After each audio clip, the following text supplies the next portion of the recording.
What's up, everyone? It's Sweaty Zeus here. We're starting in the Pilgrim's Perch area right outside the Skywars Bridge, vestige of Chibouy, and I'm going to show you where the Bucketlord salute is. It's going to be right here. Although you see an ammo satchel, this is New Game Plus, which I picked it up in the first route through.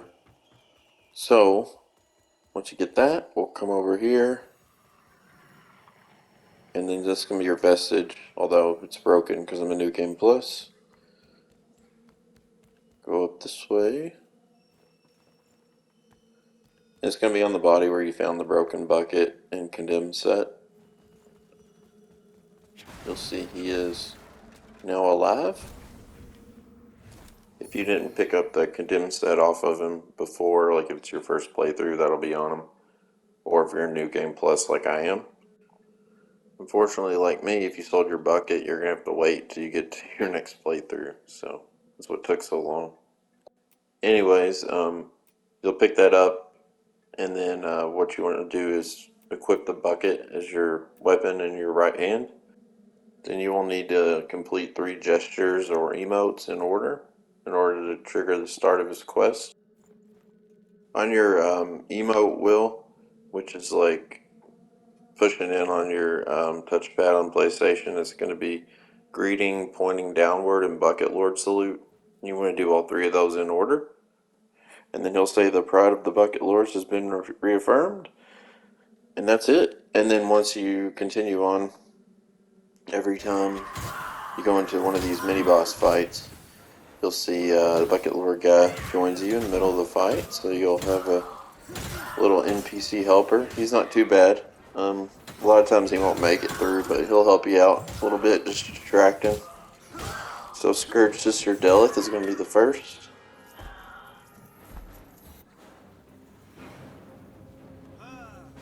Then after, he'll salute you and disappear. And then right over here will be the Pride of the Bucketlords. The main thing is you want to be sure to not carry more than 4 of those in your inventory at a time. If you do, you'll fail the quest and the NPC will become hostile. And I think he'll actually attack you in the middle of the mini-boss fights instead of aiding you. I love his little drop kick, it cracks me up. So just be sure to pick up the bucket on your way out. Again, don't forget, you don't want to carry more than 4 at a time or he will become hostile. So the next one will be Crimson Rector Percival, which you'll fight in Fitzroy Gorge. There's going to be 12 in total, so it's just going to be all the mini bosses.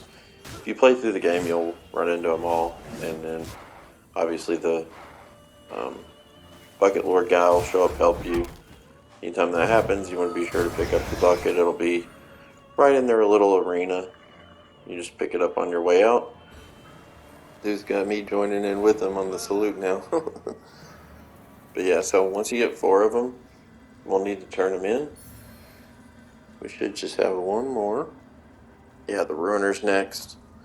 After him, you'll have 4. And once you turn those in, you'll get Bucketlord shoes. And then we'll get 4 more from the next 4 boss fights. After which you get the Bucketlord helm.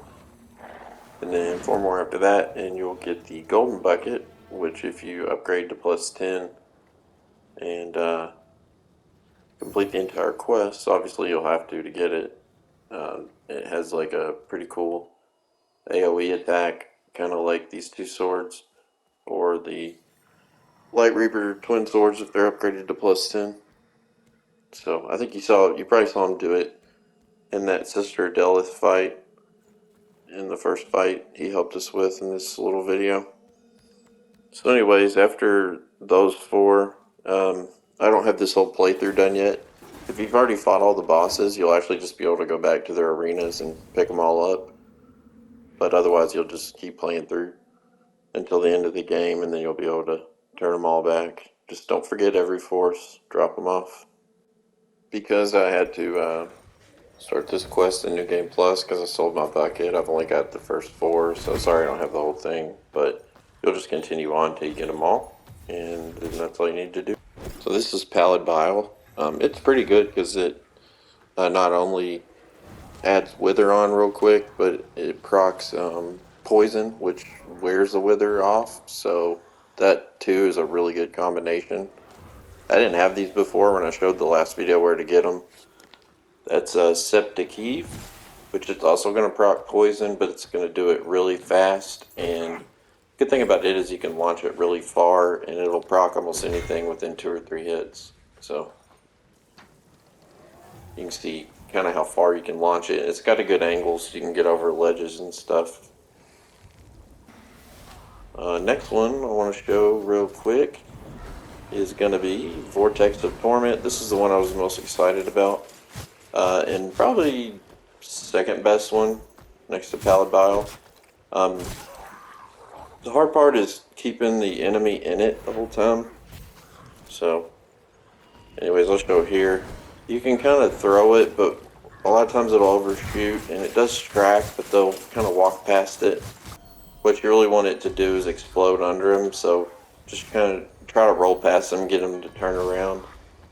The tolling is just worthless in my opinion. The only time I could even see it working is like against a mob, but it does like not enough damage. I have 85 radiance, and it's, you know, just not enough. Rising Flames seems okay, but it's only going to work on stationary enemies. Probably good against, you know, big slow bosses like the Congregator of Flesh. But I mean, you've got better options for those guys anyways. I don't know, maybe if you're an Inferno build, but I don't love it. And then last one's going to be Blistering Salvo, which is pretty good too. It'll inflict burn status, so it's nice, and it comes out real fast. So it doesn't do a ton of damage, but you can chain it real quick and just kind of overwhelm someone. So probably good for PvP. Video linked in the description shows all their locations. See you guys next time.